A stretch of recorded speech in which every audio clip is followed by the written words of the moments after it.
সবচেয়ে বড় সমস্যাটা তৈরি হয়েছে ২৪ আগস্টের পর। সেটা হলো আমাদের মধ্যে বিভাজন। জুলাই আগস্টে যখন একজন মানুষ আরেকজন মানুষের পাশে এসে দাঁড়িয়েছে, তাদের দিকে যখন গুলি হয়েছে, তখন একজন মানুষ তার পাশে দাঁড়িয়েছে, তার পাশে আরেকজন, এভাবে হাজার মানুষ পাশাপাশি দাঁড়িয়েছে। কেউ কাউকে জিজ্ঞেস করেনি আপনার ধর্ম কি, আপনি কোন মতের, আপনি কোন রাজনৈতিক মতাদর্শের, কেউ জিজ্ঞেস করেনি। ওই যে মুহূর্তটা, ওই স্পেসিফিক মুহূর্তটা আমরা ৫ আগস্টের পরপরই হারিয়ে ফেলেছি। ওটা আমাদের জন্য সবচেয়ে বড় ব্যর্থতা। ওই মুহূর্তটাকে আমরা ধরে রাখতে পারিনি। যারা মেইন স্টেক হোল্ডার ছিলেন, তখনও ছিলেন, এখনো আছেন নিঃসন্দেহে।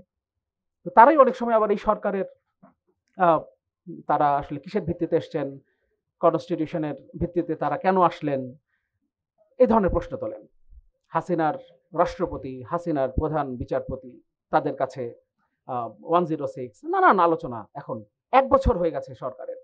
ফলে এই আলোচনাগুলো এখন করে আসলে লাভ নাই। আমরা কিভাবে একটা জায়গায় আসতে পারি, যে মুহূর্তগুলো আমরা হারিয়ে ফেলেছি সেগুলোকে আমরা কিভাবে আবার জোড়া দিতে পারি, ওইটা নিয়ে আসলে আমাদের আলোচনা করা দরকার। কারণ সবচেয়ে বড় কারণ হচ্ছে আমরা এই অভ্যুত্থানের পরপরই যেটা করলাম, আমরা অভ্যুত্থানের মাস্টার মাইন্ড খুঁজতে ব্যস্ত হয়ে গেলাম। আমরা এর ডিজাইন, মেটিকুলাস ডিজাইন খুঁজতে ব্যস্ত হয়ে গেলাম, এবং এর মধ্য দিয়ে কাউকে বা কোনো একটা অংশকে আমরা সামনে নিয়ে আসার চেষ্টা করলাম। এবং এর মধ্য দিয়ে হলো যে এই অভ্যুত্থানে যে জনগণের পার্টিসিপেশন, স্বতঃস্ফূর্ত যে অংশগ্রহণ, এই অভ্যুত্থানের যে বহুমাত্রিকতা, জনগণের নেতৃত্বে, জনগণের স্বতঃস্ফূর্ত অংশগ্রহণে যে অভ্যুত্থানটা সংগঠিত হলো, সেখান থেকে আমরা জনগণকে সরিয়ে ফেললাম। ওখানে আমরা সবচেয়ে বড় ভুলটা, প্রথম ভুলটা ওখানে করেছি। আর দ্বিতীয় যে সমস্যাটা আমরা তৈরি করলাম, এখনো সেটা আছে। ও মাস্টার মাইন্ড খোঁজার সেই চেষ্টা অবশ্যই এখনো শেষ হয় নাই। এখনো প্রতি সপ্তাহে নতুন নতুন মাস্টার মাইন্ড আমরা দেখি, প্রত্যেক সপ্তাহে নতুন মাস্টার মাইন্ড আসেন। যাই হোক, দ্বিতীয় যে সমস্যাটা হলো, আমরা এখনো আসলে এই জায়গায় কনফিউজড। এটা অভ্যুত্থান নাকি এটা বিপ্লব? এই অভ্যুত্থান আর বিপ্লব এটা করতে করতে আমাদের ১ বছর চলে গেছে। রাষ্ট্রটা, একটা সরকার ১ বছর তারা এই রাষ্ট্র চালিয়ে ফেলেছেন। আচ্ছা, এটা অভ্যুত্থানের সরকার নাকি বিপ্লবের সরকার, এই বিষয়টাই এখনো নাকি আমাদের কাছে স্পষ্ট না। বিপ্লবের সরকারের কাছে আমাদের যা যা চাওয়ার থাকে, অভ্যুত্থানের সরকারের কাছে তার থেকে অনেক কম থাকে। ফলে ওই জায়গাটা যদি আমরা যদি ওই জায়গাটা ঠিক করতে পারতাম, তাহলে আমরা আসলে কি চাই সেটা ঠিক করা যেত, এবং ঠিক সেদিকে আমরা অগ্রসর হতে পারতাম। কিন্তু এখনো আমরা অভ্যুত্থানের কথা বলি, কেউ কেউ আবার এটাকে বিপ্লবের কথা বলি। ফলে ওই জায়গাটাই ঠিক করা যায় না যে সরকারের কাছ থেকে আমাদের প্রত্যাশা কি। আর এই সরকার যখন ১ বছর পার করে ফেলেছে, তখন 106 হোয়াট এভার, কিসের ভিত্তিতে সরকার গঠিত হয়েছিল সেটা নিয়ে এখন নতুন করে প্রশ্ন তোলার আর কোনো মানে আছে বলে মনে করি না। তাহলে সেই ১ বছর আগেই প্রশ্ন তোলা যেত। এবং অদ্ভুত ব্যাপার হচ্ছে, আমরা কখনো কখনো তাদের দিক থেকে প্রশ্ন তুলতে দেখি এই সরকার গঠনে যাদের ভূমিকা ছিল সবচেয়ে বেশি। যারা মেইন স্টেক হোল্ডার ছিলেন, তখনও ছিলেন, এখনো আছেন নিঃসন্দেহে। তো তারাই অনেক সময় আবার এই সরকারের তারা আসলে কিসের ভিত্তিতে এসছেন, কনস্টিটিউশনের ভিত্তিতে তারা কেন আসলেন, এই ধরনের প্রশ্ন তোলেন।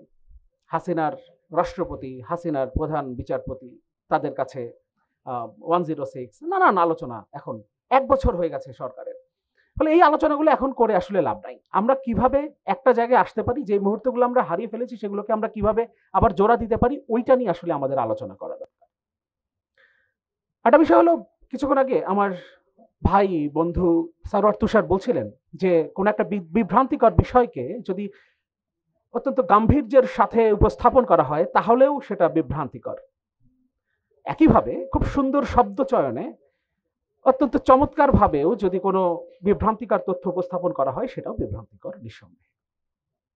পিআর পদ্ধতির নির্বাচনের কথা আসছে।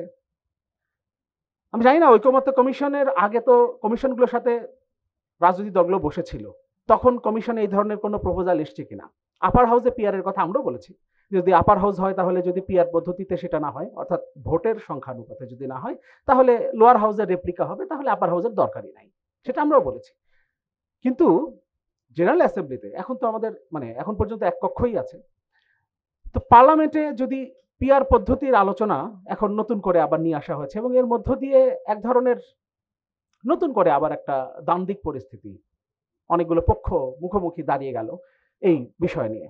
ছোট্ট একটা কথা বলি, আমরা তো এই আলোচনাগুলো করি যে মনোনয়ন বিক্রি, বেচা কেনা, বিক্রি বললে আসলে ঠিক বোঝা যায় না, মনোনয়ন বেচাকেনা, এই ধরনের আলোচনাগুলো আছে। পিআর পদ্ধতিতে যদি একটা দল 30% ভোট পায় তাহলে তার 90টা সিট। একজন যদি তার কনস্টিটিউন্সিতে 2 লাখ আর 10,000 এই ব্যবধানে যদি জিতে আসেন, তারপরেও তিনি পার্লামেন্টে যেতে পারবেন না যদি তার দল তাদের যে 300 জনের তালিকা, সেই তালিকার 1 থেকে 90 এর মধ্যে তাকে না রাখে। অথচ সেই কনস্টিটিউন্সিতে অর্থাৎ জনগণ যাদের কথা বলি, রাষ্ট্রের মালিক, তারা ওই ব্যক্তিকে চায় প্রতিনিধি হিসেবে পার্লামেন্টে যাক, কিন্তু তিনি যাবেন না, কারণ তার হাইকমান্ড তাকে ওই 1 থেকে 90 এর তালিকার মধ্যে রাখেন নাই। তার মানে কি, জনগণের কাছে আর কোনো দায়বদ্ধতা থাকছে না। দায়বদ্ধতা এখন পুরোপুরিভাবে দলের হাইকমান্ড, কিংবা আরো স্পেসিফিক ভাবে বলতে গেলে দলীয় প্রধানের কাছে। আমরা তো দলীয় প্রধানের কাছ থেকে জনগণের কাছে নিয়ে যেতে চাই, এই কথাই বলছি। আবার এখানে পিআর পদ্ধতির ভোটের কথা বলছি, ঠিক বোধগম্য না। যাই হোক, যদি জনগণের জন্য ভালো হয়, রাষ্ট্রের গণতান্ত্রিক রূপান্তরের জন্য ভালো হয়, তাহলে আমরা ডিবেটের মধ্য দিয়ে সেই জায়গাতেও আসতে পারি। কিন্তু এখন পর্যন্ত অন্তত আমি, বাবার দল, যেটা মনে করি যে আসলে ডিবেটের মধ্য দিয়েও আমরা আসলে পিআর পদ্ধতির নির্বাচন অন্তত জেনারেল অ্যাসেম্বলিতে এখন সেই বাস্তবতা আছে কিনা সেটা নিয়ে যথেষ্ট সন্দেহ রয়েছে।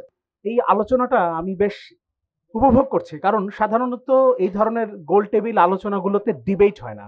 আজকের আলোচনায় ডিবেট হচ্ছে, এটা খুব ইন্টারেস্টিং এবং এটা দরকার। কারণ আমরা তো অনেকগুলো রাজনৈতিক দল, এই যে ঐকমত্য কমিশনে আমরা বসেছি প্রায় সম্ভবত 32 থেকে 35টা রাজনৈতিক দল। এই যে এতগুলো রাজনৈতিক দল, এতগুলো দল কেন? কারণ আমাদের যে ধারণা, আমাদের যে চিন্তা, তার মধ্যে তফাৎ আছে, এই কারণেই তো এতগুলো রাজনৈতিক দল। এবং যখন চিন্তার পার্থক্য থাকবে তখন সেটার প্রতিফলন ঘটবে, এবং যখন আমরা এই ধরনের ডিবেটের মধ্য দিয়ে একটা জায়গায় আসতে পারবো, তখন আসলে রাষ্ট্রের জন্য সঠিক সিদ্ধান্ত নেওয়া যায়। এবং সেই চিন্তা থেকেই তো ঐকমত্য কমিশনও বসেছিল, আমরাও সময় দিয়েছি, আমরা অনেকদিন ধরে কাজ করেছি। ঐকমত্য কমিশনের জন্য তো সেই ফেব্রুয়ারি থেকে তারা আলাদা আলাদা করে রাজনৈতিক দলগুলোর সাথে বসেছে, এরপর আবার 2 মাস ধরে আমরা সবাই মিলে একসাথে বসে কথা বলেছি, তারপর একটা জায়গায় এসেছি। অনেকগুলো প্রশ্ন তৈরি হয়েছে, প্রশ্নগুলোর সমাধান খুবই জরুরি, কারণ ইতোমধ্যেই দেশ তো নির্বাচনের দিকে চলে যাচ্ছে।